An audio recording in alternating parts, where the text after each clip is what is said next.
हनुमान भरत मिला। हनुमान द्वारा संजीवनी लाना। लक्ष्मण मूर्छा का टूटना।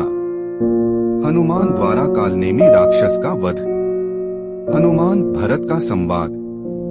शक्ति लगने से लक्ष्मण जी मूर्छित हो जाते हैं तथा वैद्यराज सुषेण के कहने पर हनुमान जी संजीवनी बूटी लाने के लिए प्रस्थान करते हैं। इसकी सूचना रावण को उसके गुप्तचरों द्वारा लगती है कि हनुमान लक्ष्मण के लिए अमृत संजीवनी लेने के लिए द्रोणागिरी पर्वत पर जा रहा है। यह सुनकर इंद्रजीत कहता है कि द्रोणागिरी पर्वत पृथ्वी के दूसरे छोर पर है, जहां से एक रात में संजीवनी लेकर लौटना असंभव है, तो हमें चिंता करने की आवश्यकता नहीं है पिताजी। लेकिन रावण कहता है कि इंद्रजीत, तुम शायद अब तक हनुमान की शक्ति को नहीं पहचान पाए हो। उस वानर के लिए कुछ भी असंभव नहीं है, इसलिए हमें एक प्रयत्न अवश्य करना चाहिए। तब रावण हनुमान को रोकने के लिए कालनेमी राक्षस के पास जाता है। कालनेमी राक्षस अत्यंत मायावी था, छल बल में उसका कोई मुकाबला नहीं था। इसलिए रावण कालनेमी के पास जाकर कहता है कि हनुमान द्रोणागिरी पर्वत पर लक्ष्मण के लिए संजीवनी बूटी लेने के लिए गया है। यदि वह है सूर्य उदय होने से पहले संजीवनी लेकर आ गया तो लक्ष्मण के प्राण बच जाएंगे और हमारे शत्रु जी उठेगा।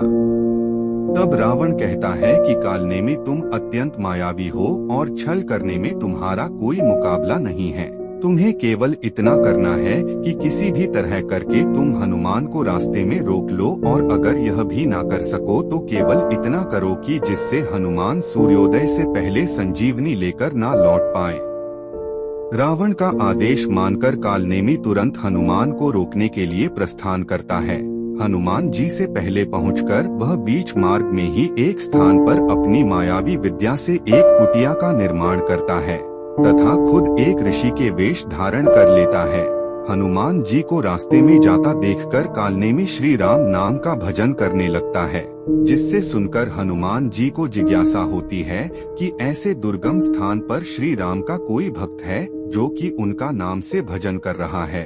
एक राम भक्तों की कुटिया जानकर हनुमान जी उससे मिलने के लिए नीचे जाते हैं और देखते हैं कि कुटिया के बाहर एक ऋषि महात्मा बैठे हैं और राम नाम का गुणगान करते हुए कह रहे हैं, राम जय जय राम, श्री राम जय जय राम, मैं तो राम ही राम पुकारो।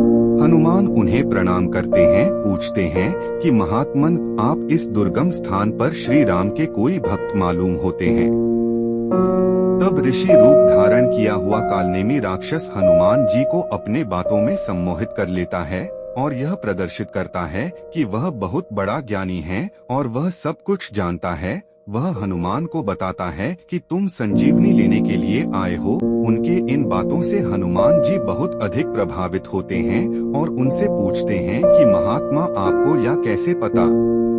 तब वह कालनेमी राक्षस कहता है कि मैं श्री राम का भक्त हूँ और उनकी महिमा से सब कुछ जानता हूँ, और आपसे निवेदन करता हूँ कि आप बहुत दूर जा रहे हैं, इसलिए कुछ समय रुककर यहाँ पर विश्राम कीजिए। हनुमान जी कहते हैं कि उन्हें सूर्योदय से पहले संजीवनी लेकर पहुँचना है, इसलिए वह विश्राम नहीं कर सकते। लेकिन कालनेमी राक्षस कहता है कि वह है अपने चमत्कार से हनुमान जी को पल भर में द्रोणागिरी पर्वत पर पहुंचा देगा, लेकिन इसके लिए तुम पहले पास ही के तालाब में स्नान करके आओ, तब मैं तुम्हें अपना शिष्य बना लूंगा और तुम्हारे अभी मनोरथ सिद्ध कर दूंगा। ऋषि रूप धारण किए हुए कालनेमी राक्षस की बातों में आकर हनुमान जी तालाब में स्नान करने के लिए जाते हैं। जब हनुमान जी तालाब में स्नान कर रहे होते हैं तब उन पर एक मगरमच्छ हमला करता है। काफी देर मगरमच्छ से उलझने के बाद हनुमान जी के हाथों वह मगरमच्छ मृत्यु को प्राप्त हो जाता है और मरते ही उस मगरमच्छ के अंदर से एक स्त्री की दिव्य आत्मा निकलती है। हनुमान जी के पूछने पर वह स्त्री की आत्मा उन्हें बताती है कि वह एक देवकन्या है जो कि एक ऋषि के श्राप के कारण मगरमच्छ बन गई थी। आपके हाथों से मृत्यु को प्राप्त होकर मैं अपने श्राप से मुक्त हो गई हूँ, किंतु सावधान, आपके रास्ते की असली बांधा वह कपटी और मायावी कालनेमी राक्षस है जो ऋषि का वेश धारण करके आपके साथ छल कर रहा है। वह कोई ऋषि नहीं बल्कि रावण का भेजा हुआ एक राक्षस कालनेमी है। उसका परम उद्देश्य आपको उलझाकर आपका समय नष्ट करना है, ताकि आप संजीवनी लेकर सूर्योदय से पहले ना पहुंच पाए और लक्ष्मण जी के प्राण संकट में पड़ जाएं। यह सब जानकर हनुमान जी क्रोध में आकर उस कालनेमी राक्षस पर आक्रमण कर देते हैं और कुछ समय की झड़प के बाद वह कालनेमी राक्षस का वध कर देते हैं। कालनेमी राक्षस के कारण हनुमान जी का काफी समय नष्ट हो चुका था, इसलिए वह तीव्र वेग से द्रोणागिरी पर्वत की ओर बढ़ते हैं और कुछ समय पश्चात द्रोणागिरी पर्वत पर पहुंच जाते हैं, जहां पर उन्हें एक अद्भुत पर्वत दिखाई देता जो कि दिव्य प्रकाश से चमक रहा था। उसे देखकर हनुमान जी समझ जाते हैं कि यह वही पर्वत है जिस पर संजीवनी बूटी मिल सकती है। पूरा पर्वत दिव्या औषधीय गुणों वाली अनेक जड़ी बूटियों से भरा हुआ था, जिन्हें देखकर हनुमान जी को समझ में नहीं आ रहा था कि उनमें से अमृत संजीवनी कौन सी है। लेकिन वक्त की कमी होने के कारण हनुमान जी प्रतीक्षा नहीं कर सकते थे। तब हनुमान जी अपना विराट रूप धारण करते हैं और औषधियों से भरा हुआ वह पूरा पर्वत ही उठा लेते हैं और लंका की तरफ चल पड़ते हैं। संजीवनी बूटी लेकर जाते समय हनुमान जी के रास्ते में अयोध्या नगरी भी पड़ती है, जहां पर श्री राम का जन्म हुआ था। जब हनुमान जी अयोध्या नगरी के ऊपर से औषधियों का पर्वत लेकर गुजर रहे थे, तब उन पर अयोध्या के सैनिकों की नजर पड़ती है। अयोध्या के सैनिक हनुमान जी का विशाल रूप को देखकर यह समझते हैं कि कोई मायावी राक्षस अयोध्या पर आक्रमण करने के लिए आया है, इसलिए इसकी सूचना वह नंदीग्राम जाकर अयोध्या के राजा भरत को देते हैं।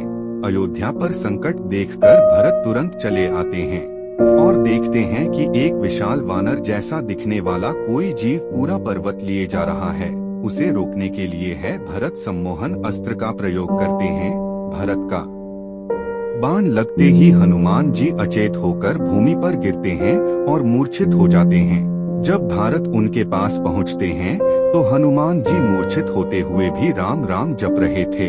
हनुमान जी को मूर्छा में भी राम नाम जपते देखकर भरत जी को यह आभास हो जाता है कि ये निश्चित ही कोई राम भक्त हैं, जिस पर बाण चलाकर उन्होंने घोर पाप किया है।